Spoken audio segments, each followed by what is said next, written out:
పెద్ద ఎత్తున సీరియస్ గా ఉన్నటువంటి వాతావరణానికి సూచిక ఆయన చెప్పిన మాటలు. Right sir. రవికిరణ్ గారు నమస్తే సార్. సార్ నిన్న ప్రధానమంత్రి గారు ఇక్కడ మాట్లాడిన అంశం అంటే ఎందుకు ఆ విధంగా మాట్లాడాల్సి వచ్చింది అనేది ఒకటి. అదేవిధంగా దేశ ప్రయోజనాలను ఇట్లా ఇబ్బంది పెట్టే విధంగా ఇవన్నీ జరుగుతున్నాయని కాంగ్రెస్ కామెంట్స్ ఇట్లా అన్నీ కూడా జరుగుతున్నాయి. మీరేం చెప్తారు సార్?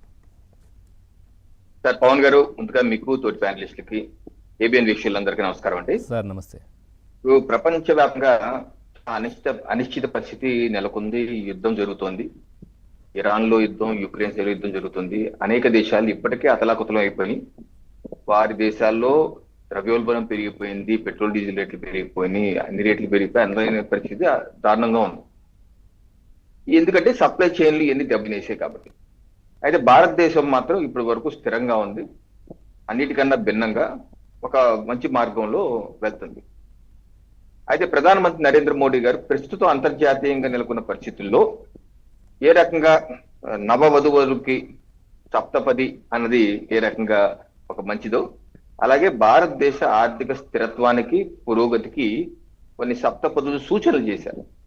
ప్రజలకు కొన్ని సూచనలు, ఇదేమి మ్యాండేటరీగా ఇలాగే చేయండి అలాగే చేయండి అని కాదు. ఒక పౌరులుగా మనందరం కూడా 140 కోట్ల ప్రజలు ప్రస్తుతం ఉన్న అంతర్జాతీయ పరిస్థితులను దృష్టిలో పెట్టుకుని ఇంద్ర పాపారావు గారు చెప్పిన భవిష్యత్తులో ఏదైనా ప్రమాదాలు వచ్చినా సరే తట్టుకుని నిలబడటానికి కొన్ని ఒక దేశ పెద్దగా, ప్రధాన మంత్రిగా, ప్రధాన సేవకుడుగా కొన్ని సూచనలు చేశారు. మొదటి సూచన ఏంటంటే ఆయిల్, కుకింగ్ ఆయిల్. మనం అయితే వంట నూనె వాడకం, మనం కూడా దేశీయంగా వంట నూనె గత 10 ఏళ్లుగా పెంచుకున్నాం. At the same time consumption కూడా పెరిగింది. వంట నూనె యొక్క వాడకం 10% వాడద్దంటలేదు, 10% తగ్గించండి. దీనివల్ల దేశానికి సేవ, శరీరానికి కూడా సేవ చేసినట్టు ఉంటుంది. సో కొంత 10% తగ్గించే ప్రయత్నం చేయండి. 2, పెట్రోల్ డీజిల్ ప్రపంచవ్యాప్తంగా రేట్లు పెరిగిపోయి మన విదేశీ మార్గం కూడా ఎక్కువ దాని మీద ఖర్చు చేయవలసి వస్తుంది. ఇలా అయితే మన విదేశంలో అడుగుంటే కాబట్టి కొంత నియంత్రణ పాటిస్తూ అనవసరమైనటువంటి షికార్లు ఇవన్నీ చేయకుండా పబ్లిక్ ట్రాన్స్పోర్ట్, హైదరాబాద్ లో మాట్లాడే మీకు మెట్రో కూడా ఉంది కాబట్టి మెట్రోని ఎక్కువగా, ఈ మధ్య నేను బెంగళూరు వెళ్ళాను, బెంగళూరులో ఎక్కడికి వెళ్ళినా చక్కగా మెట్రో ఎక్కడ కనెక్ట్ పెట్టింది. కారు తీసుకొస్తాను వద్దనేవాడు, కారు వద్దు నేను మెట్రోలో అక్కడికి వచ్చేస్తాను, మీరు అక్కడ రండి పోనీ అనేవాడు. ఆ రకంగా మెట్రోని ఉపయోగించుకుందాం, పబ్లిక్ ట్రాన్స్పోర్ట్ ఉపయోగించుకుందాం. అలాగే ఉద్యోగస్తులు అయితే వర్క్ ఫ్రం హోమ్ కూడా చేసుకుంటే తిరిగే ఖర్చు, పెట్రోల్ డీజిల్ ఖర్చు కొంత తగ్గుతుంది. అలాగే ఎలక్ట్రిక్ వాహనాలు కూడా ఉపయోగించాలి, దాన్ని ఎక్కువ ఉపయోగించే ప్రయత్నం చేయమని. అలాగే బంగారం రేటు విపరీతంగా పెరిగిపోయి మన కొనుగోలుగా పెరుగుతుంది. బంగారం మనం దిగుమతి చేసుకుంటున్నాం, దాన్ని విదేశీ మార్గం ఎక్కువ చేయాల్సి వస్తుంది. అనేక సందర్భాల్లో విపత్తులు వచ్చినప్పుడు, అనేక ఇబ్బందులు వచ్చినప్పుడు దేశ ప్రధానమంత్రి గాని, ముఖ్యమంత్రులు గాని బంగారు ఆభరణాలని దానం చేయమని చెప్పి అన్న సందర్భాలు ఉన్నాయి. ఈ రోజు మీరు దానం చేయక్కర్లేదు, ఓ సంవత్సరం పాటు కొనకుండా ఉంటే చాలు, అదే దేశ సేవ. అంతకన్నా పెద్ద దేశ సేవ చేయలేదు. ఇంకోటి, మనం మేడ్ ఇన్ ఇండియా వస్తువులనే వాడండి. మీరు భారతదేశంలో తయారు చేసిన వస్తువులు వాడటం వల్ల ఏమవుతుంది, మన రూపం మన చుట్టే తిరుగుతుంది.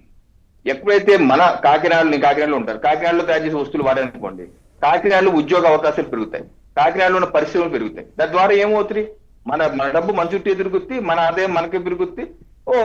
అంతేగాని మనం ఇంపోర్ట్ చేసుకున్నాం అనుకోండి, కాకినాడ పోర్ట్ నుంచి నేను ఏమన్నా ఆర్టీలు ఇంపోర్ట్ చేసుకుంటున్నాను అనుకోండి, ఇంపోర్ట్ చేసుకోవడం వల్ల ఏమవుతుంది, దానివల్ల విదేశీ మార్గం పోతుంది. దానికి స్వదేశీ వస్తువులే వాడండి అని చెప్పేసి అంటున్నారు. అలాగే రైతాంగం కూడా మనం ఇబ్బడి ముబ్బడిగా యూరియాని స్ప్రే చేస్తున్నాం అలా వద్దు దయచేసి.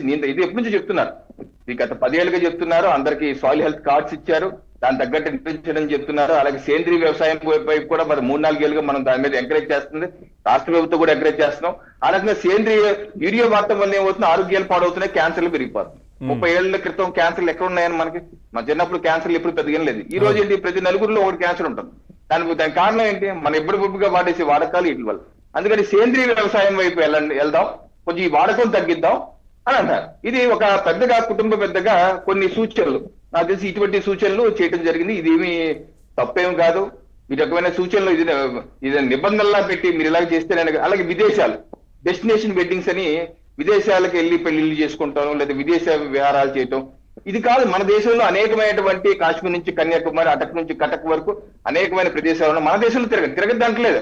మన దేశంలో తిరగండి, మన దేశం అనేక చారిత్రక ప్రాంతాలు తిరగండి, విదేశాలు వద్దు, ఇక్కడ తిరగండి, ఇక్కడ తిరిగే ప్రయత్నం చేయండి అని చెప్పి దాని ద్వారా ఏమవుతుంది, మన రూపాయి మన చుట్టూ తిరుగుతుంది. సో ఈ రకమైన సూచనలు మన దేశ ప్రస్తుతం ఉన్న అంతర్జాతీయ పరిస్థితుల్లో మన దేశం యొక్క ఆర్థిక పరిస్థితి కాపాడుకునే విధంగా Okay. ఆ రకంగా ముందుకెళ్ళి కుటుంబ పెద్దగా ఒక సూచన చేశారు. ఉమ్, అయితే దీనికి రాహుల్ గాంధీ గారు ఇందాక ట్వీట్ చేశారు. ఉమ్, ఆయన ఏమంటారు, ఇలా చెప్పారు, కొనద్దంటారు, చేయొద్దు అంటున్నారు, ప్రభుత్వం పని అయిపోయింది, ఇలా కొనద్దంటారా చేయొద్దు అంటారా అని చెప్పి అంటున్నారు. వారికి నేను గుర్తు చేస్తున్నాను, కాంగ్రెస్ పార్టీ కూడా 60 ఏళ్ళు ఈ దేశాన్ని పరిపాలించింది కదా, మరి వాళ్ళ హయాంలో ఎప్పుడు ఇలా చేయలేదా?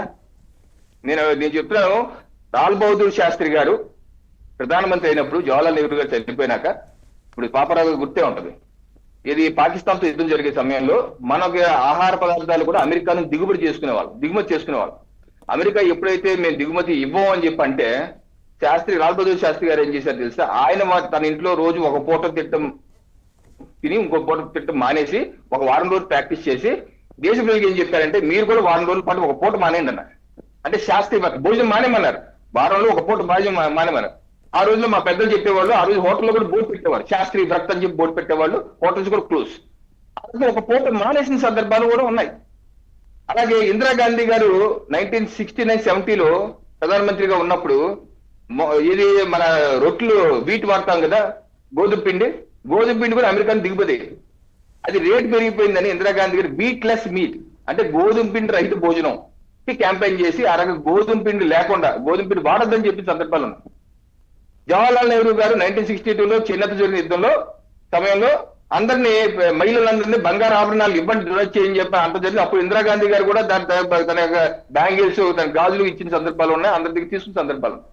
ఎందుకు మొన్నటి వరకు మొన్న 2010లో ఇది మన యూపీఏ ప్రభుత్వం ఉన్నప్పుడు వ్యవసాయ శాఖ మంత్రి శరద్ పవార్ గారు ఏ అప్పీల్ చేశారు తెలుసా, షుగర్ రేటు డబుల్ అయిపోయింది, పంచదార చక్కెర రేటు డబుల్ అయిపోతే షుగర్ ని తగ్గించేయండి, షుగర్ తగ్గించి క్యాంపెయిన్ చేశారు. అలాగే పెట్రోల్ డీజిల్ కూడా పెరిగిపోతే, వీరప్ప మొయిలీ గారి టైంలో 2016లో ఫ్యూల్లెస్ సేఫ్ ఫ్యూయల్ క్యాంపెయిన్ చేసి ఫ్యూల్ తగ్గించండి, రేట్లు పెరిగిపోతున్నాయి, దిగుమతి చూసాను అంటే నేనేంటంటే రాహుల్ గాంధీ గారు అనాలోచితమైనటువంటి మాటలు చేస్తున్నారు. వాళ్ళు 60 ఏళ్ల పరిపాలనలో రాజీవ్ గాంధీ గారు కూడా అనేక సందర్భాలు స్వదేశీ వాడమన్నారు, ఇందిరాగాంధీ గారు స్వదేశీ వాడమని చెప్పిన సందర్భాలు ఉన్నాయి. సో దాన్ని రాజకీయం చేసే విధంగా మాట్లాడడం దురదృష్టకరం అని చెప్పి నేను చెప్పదలుచుకున్నాను.